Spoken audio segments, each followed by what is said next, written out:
2022 was a disastrous year for Disney. We saw the failures and flops at the box office. We saw billions of dollars lost on streaming. We saw them continue to struggle and Universal come in and take more share of those Disney parks. And of course, we saw their stock absolutely crater as consumers and investors are pissed at the direction Disney's headed. And that's all led to mass layoffs, thousands of people being laid off by Disney, and that all started this week. Now, some of them surely have grabbed the headlines. When you fire 7,000 people, if you make sure that one of them is someone like Ike Perlmutter, who we know it's been contentious with him and Disney for a long time. This is the guy who wanted to fire Kevin Feige back in 2015. Bob Iger stepped in, wouldn't let it happen. This is a guy who donated to Trump. They've been trying to force him out for a long time. Finally, Ike Perlmutter gone. That's what they wanted to grab all the headlines. But of course, you can't escape the reality that also, along with Ike Perlmutter, you have thousands and thousands of people that Disney's currently giving pink slips to in a desperate attempt to try to cut some of their cost.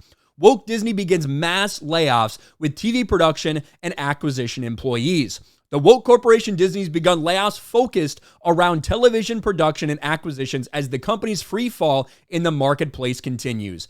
Among notable staffers let go Monday are Jane Bieber, Senior VP Production at Freeform. Freeform is dog shit. Mark Levinstein, Head of Production and Post-Production at Hulu. And Elizabeth Newman, Head of Disney's Acquisitions Department.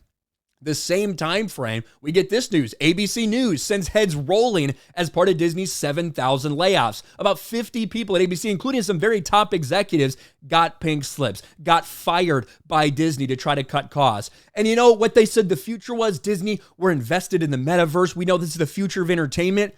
That entire department has been scrapped. The entire metaverse division is no longer. The Wall Street Journal set out the nature of the sackings that will see just division head Mike White remain in what was once hailed as its next generation storytelling and consumer experiences unit. The metaverse team, per Wall Street Journal, was tasked with finding ways to tell interactive stories in new technological formats using Disney's extensive library of IP. It employed approximately 50 people, all who have been let go.